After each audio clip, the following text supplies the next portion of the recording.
সম্মানিত দর্শক আসসালামু আলাইকুম, কেমন আছেন সবাই? আশা করি মহান আল্লাহ তাআলার অশেষ রহমতে ভালো আছেন। আলহামদুলিল্লাহ, আমিও ভালো আছি। আজ আমি আপনাদের সঙ্গে শেয়ার করব বড়দের জন্য কুর্তি বানানো। আশা করি পুরো ভিডিওটা দেখলে আপনারা বুঝতে পারবেন। তো এখানে আমি জর্জেট কাপড়টিকে প্রথমে 4 ভাঁজে ভাঁজ করে নিয়েছি, তবে সাইড করে একটু সরিয়ে রেখেছি হাতা কাটার জন্য। এরপর সুতি কাপড়টা 2 হাত বহরের, তো এইটাকেও আমি 4 ভাঁজে ভাঁজ করে নিয়েছি। লম্বালম্বি করে দেখুন ভাঁজটি আসছে। এই যে সাইডে কিন্তু কাপড়টি বেশি আছে হাতা কাটার জন্য। এরপর আমি এক সাইড থেকে পুট নিব, 6.5 ইঞ্চি পুট নিলাম। এরপর বগলের যে মাপ সেটা নিব 6 ইঞ্চি। তো এরপর হচ্ছে বডির যে মাপ সেটা নিব 4 ভাঁজের হিসাব করে, যার যেরকম বডির মাপ আসবে সে আন্দাজে নেবেন। আমি 40 ইঞ্চি নিচ্ছি, মানে 10 আর 1 ইঞ্চি বাড়িয়ে নিব, তো 11 ইঞ্চি নিয়েছি। এরপর এইভাবে করে আরমলের যে রাউন্ডটি সেটি মিলিয়ে নিচ্ছি। এটাকে অনেকে ভগলও বলে বা আরমলও বলে। এরপর নিব উপর থেকে 14 ইঞ্চি নিচে একটি মার্ক করে, এটা কোমরের জন্য। এইখানে আমি 10, 11, এরপর আবারও 1 ইঞ্চি বাড়িয়ে নিয়েছি, তো 12 ইঞ্চি নিয়েছি। 2 ইঞ্চি বা 3 ইঞ্চি আপনারা বেশি নেবেন, কারণ এখানে কিন্তু রাবার হবে বা ফিতা হবে, এই জন্য বাড়িয়ে নিতে হবে। আশা করছি আপনারা বুঝতে পারছেন। এখন আমি দাগটি মিলিয়ে নিব। আমরা কিন্তু কামিজ কাটার সময় এখানে মাপ কম হয়, কোমরের যে শেপটা সেটা দেওয়ার জন্য আমরা কম নেই, তাই না? আর এখন কিন্তু বেশি নিয়েছি, কারণ এখানে ফিতা হবে এই জন্য। আর নিচের ঘেরটা আপনারা যেরকম ঘের বেশি দিতে চান সে আন্দাজে নেবেন, হিপের মাপ এখানে নিতে হবে না। এরপর দেখুন নিচের রাউন্ডের জন্য মিলিয়ে নিলাম। এই যে চাইলে আরও রাউন্ডটা কমও দেওয়া যায়, আবার একটু ভারীও দিতে পারেন। নিচের ঘের এটা আপনারা আপনাদের পছন্দ অনুযায়ী দিবেন, তবে বেশি দেওয়ার চেষ্টা করবেন। এখন আমি কেটে নিচ্ছি। ফলসের যে কাপড় আপনারা চাইলে জয়েন করে কাপড় থাকলে বা পানাওয়ালা কাপড় দিয়ে ফলসের কাপড়টা দিতে পারেন, তাহলে কিন্তু পুরোপুরি ফলসটা আর কি আসবে। তো আমার এখানে কম ছিল, এই জন্য কিন্তু রাউন্ডটা কিন্তু ঘের কম থাকার কারণে পুরোপুরি রাউন্ডে আসতেছিল না। এখন আমি গলার জন্য 2.5 ইঞ্চি চওড়া নিলাম। আর নামটি এটা আমি কাটার সময় পরে আর কি করব, 7 বা 6 এরকম কাটবো নামটিটা। যাই হোক, তো গলার নামটি আপনারা আপনাদের পছন্দ অনুযায়ী কেটে নেবেন। এখন আমি এখানে হাতার কাপড়টিকে 4 ভাঁজে ভাঁজ করে নিয়েছি।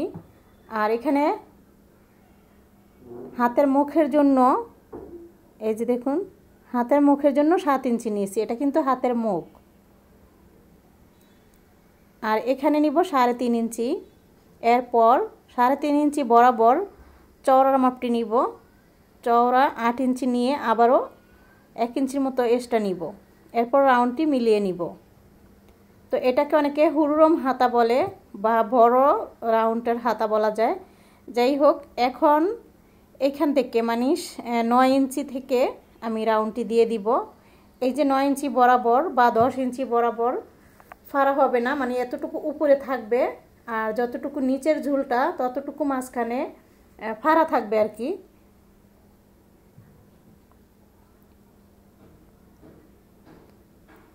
তো রাউন্ডটি কিন্তু আমি কেটে নিলাম। এখন সাইড কেটে নিব।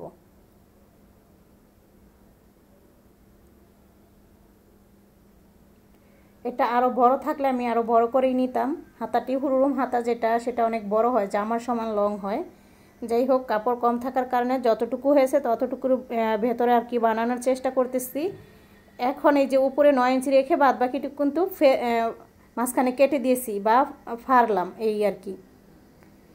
এরপর এখানে আমি এটা সেলাই করে নিয়েছি। সাইড, নিচের অংশ, গলা, যে কোনো কারণে আমার ভিডিওটা স্কিপ হয়ে গেছিলো, আপনাদের দেখাতে পারিনি। যাই হোক, আপনারা গলা যেই ডিজাইন দেন সেইভাবেই কেটে নিতে পারেন। তো সাইড সেলাই করে নেবেন। এরপর যে মূল ডিজাইনটা সেটা হচ্ছে বেল্ট এখানে হবে জি। তো এই যে কাঁধের এইখান থেকে দেখুন 14 ইঞ্চি আমি মার্ক করে দিলাম, 14 ইঞ্চি নিচে আর কি। তো এইভাবে 14 ইঞ্চি নিচে মার্ক করে করে একটা চিহ্ন করে নিব। এই পাশেও নিতে হবে, উল্টা পাশেও নিতে হবে, কারণ এখানে যে বেল্টটা লাগানো হবে এই জন্য। এত কষ্ট করে ভিডিওটা বানালাম, অথচ সেলাইয়ের সময় স্কিপ হয়ে গেছে। যাই হোক, তারপর মনটা খারাপ হয়ে গেল। তারপর ভাবতেছি যে সাইড আর গলা তো আমার অনেক আপুরাই বোঝে, যারা সেলাই কাজ শেখার জন্য আগ্রহ নতুন আপুরও অনেকটা বসবে। তো যাক, এটা আজকে শেয়ার করে ফেলি।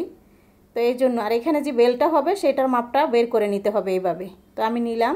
এখন বেল্টের জন্য যে কাপড়টা বের করতে হবে সেটা মেপে নিচ্ছি। যেখানে বেল্টটা আসবে কোমরের এখানে, সেই আন্দাজে আপনারা এখান থেকে মাপটি নেবেন।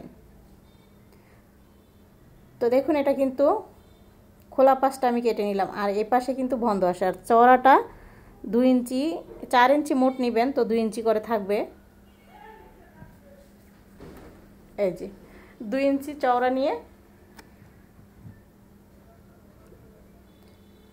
এই যে এরকম হবে বেলটা। তো সেলাইয়ের সময় আপনাদের দেখিয়ে দিব যে কিভাবে সেলাইতে হয়। এই যে এখানে যে আমি আরেকটা ঢুড়ি ঢুকাবো বেল্টের জন্য, তো তার আগে 2 পাশ সেলাই করে নিতে হবে। এই যে 2 জি মাথা, খাটো মাথা দুটা, এই দুটা মাথা সেলাই করে নেওয়ার পর সমান বরাবর মাঝখানে একটি সেলাই দিয়ে নিতে হবে। এই যে এরকম করে। তো এটা হচ্ছে ভেল বানানো। এই বেলটার মাঝখানে আরও একটি ছোট্ট ঢুড়ির মতো, মানে চিকন ঢুড়ির মতো হবে, সেটা দিয়ে গিটুটা দিতে হবে। তো দেখতে থাকুন আপনারা। আমি এটাকে উল্টিয়ে নিব, কেচির মাথা দিয়ে উল্টিয়ে নিচ্ছে। আপনারা যে কোনো কিছু দিয়ে উল্টিয়ে নিতে পারেন। তো এইভাবে দেখুন উল্টানো হয়ে গেছে। তো যেইখানে আমি চিহ্ন দিয়েছিলাম তার মাঝ বরাবর একটি করস চিহ্ন দিয়েছি, কারণ এইটা সমান মাঝখানের যে সেন্টার সেটা সমান মাঝ বরাবর আর কি। তো এইভাবে খোলা পাশ করে নিতে হবে নিচ থেকে, মানে ঘুরিয়ে যাতে জামাটার গোল করে লাগানো যায়। পিছনের পার্ট সামনের পার্ট এভাবে রাখবেন। মেশিনে দেখুন আমি কিভাবে জামাটা রাখছি, রেখে এরপর কিন্তু ঘুরিয়ে আবারও সেলাইটা দিতে দিতে একদম সামনে যে করস চিহ্ন দিয়েছি সেইখানে এনে রাখবো। এই যে দেখুন দোনো পাশ থেকেই কিন্তু আনা হয়ে গেল। পিছনের পাশ থেকে সামনের পাশ আসলো, ঠিক আছে। এখন এই যে এই পাশ সেলাই করব। একটা পাশ সেলাই করেছি, এখন অন্য পাশটা সেলাই করব বেল্টের।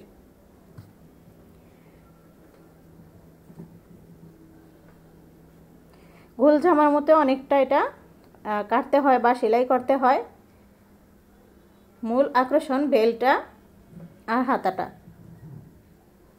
যারা ভিডিওটা দেখতেছেন প্লিজ আপনারা ধৈর্য সহকারে দেখবেন, কিছু মনে করবেন না মাঝখানের ভিডিওটা স্কিপ হয়ে গেছিলো। আশা করছি আপনারা সেটা বুঝতে পারবেন যে আমি কাটার সময় যে আপনাদের দেখিয়ে দিয়েছি, শুধু খালি সাইড আর গলাটা মিসিং হয়েছে। তো দেখুন এখন আমি চিকুন যে ডুরিটা সেটাও সেলাই করে নিলাম, আর এখানে কাঠি দিয়ে উল্টিয়ে নিয়ে এসেছি, আর দুটি ফুল এখানে লাগিয়ে নিব সুন্দরের জন্য।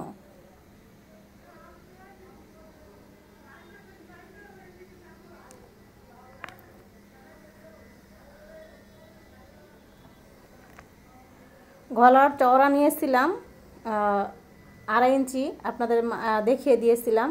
শুধু নামতিটা বলছিলাম যে নামতিটা যার যার পছন্দ অনুযায়ী নিয়ে, মানে আমি 7 ইঞ্চি নিয়ে এরপর ডিজাইন করে কেটে নিয়ে এরপর সেলাই করে লাগিয়ে নিয়েছিলাম। আর পিছনেরটা গোল গলা ছিল, এরপর সাইডে সেলাই দিয়েছি এতটুকুই।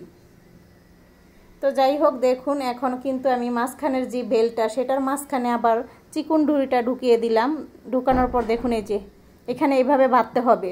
যার যেরকম কোমরের মাপ সেই আন্দাজে ফিটিংস করে আপনারা বেঁধে নেবেন, ঠিক আছে। দেখুন আমি বেঁধে নিয়েছি আন্দাজ মতো আপনাদের বোঝানোর জন্য। দেখুন কতটা সুন্দর আর স্টাইলিশ হয়েছে। আশা করি আপনাদের কাছেও ভালো লাগছে বা ভালো লাগবে। আপনারা এরকমভাবে তৈরি করে দেখবেন, নিজেরা পরলে নিজেদেরকে কতটা স্মার্ট লাগে।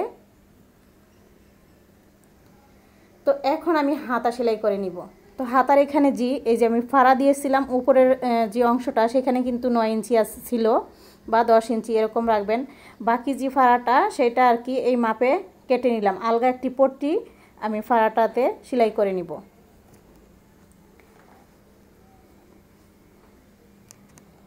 তো এই পট্টির কাপড়টি গলার পট্টি যেভাবে লাগানো হয় সেইভাবে কিন্তু এই পট্টিটিও লাগানো হবে।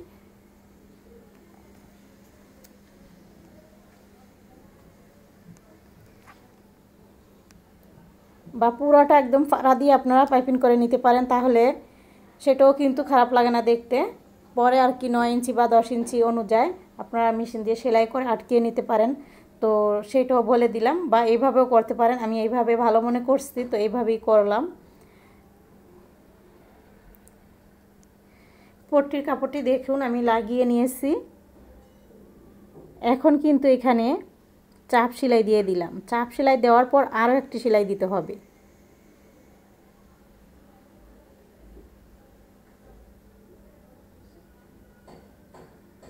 এই যে অন্য যে সেলাইটা একটু ফাঁকা রেখে এরপর এটা দিয়ে দিচ্ছি। এরপর আমি এখানে একটি ফুল লাগিয়ে নিয়েছিলাম টাক দিয়ে, মানে ফিতা দিয়ে ফুল তৈরি করে নিয়েছি। আশা করি এটা আপনারা সবাই বুঝছেন যে কীরকম হবে এই ফুলটা। ভিডিওটা বেশি বড় হয়ে যাইতেছিল, বড়দের কুর্তি বানাতে আসলে বেশি একটা সময় লাগে, তো এই জন্য ভিডিও বড় হয়ে গেলে আবার সেটা আপলোড করতে সমস্যা হয়, সব দিকেরই সমস্যা হয়, নামতেও চায় না বা এত বড় ভিডিও অ্যালাউ করে না ইউটিউব। যাই হোক দেখুন দোনোটা হাতা কিন্তু আমি সেলাই করে নিয়ে এসেছি, আর সেমভাবেই কিন্তু দোনোটা হাতা রেডি করে নিয়েছিলাম।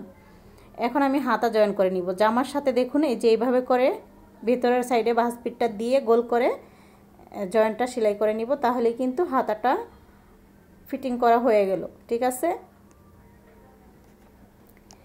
যারা ভিডিওটাতে ক্লিক করেছেন এতক্ষণ ধৈর্য ধরে আমার সঙ্গে পুরো ভিডিওটা দেখলেন তাদেরকে অসংখ্য অসংখ্য ধন্যবাদ। যারা এখনও আমার চ্যানেলটিকে সাবস্ক্রাইব করেননি প্লিজ আমার চ্যানেলটিকে আপনারা সাবস্ক্রাইব করে দিবেন, আর যারা অলরেডি করে দিয়েছেন তাদেরকে অসংখ্য ধন্যবাদ।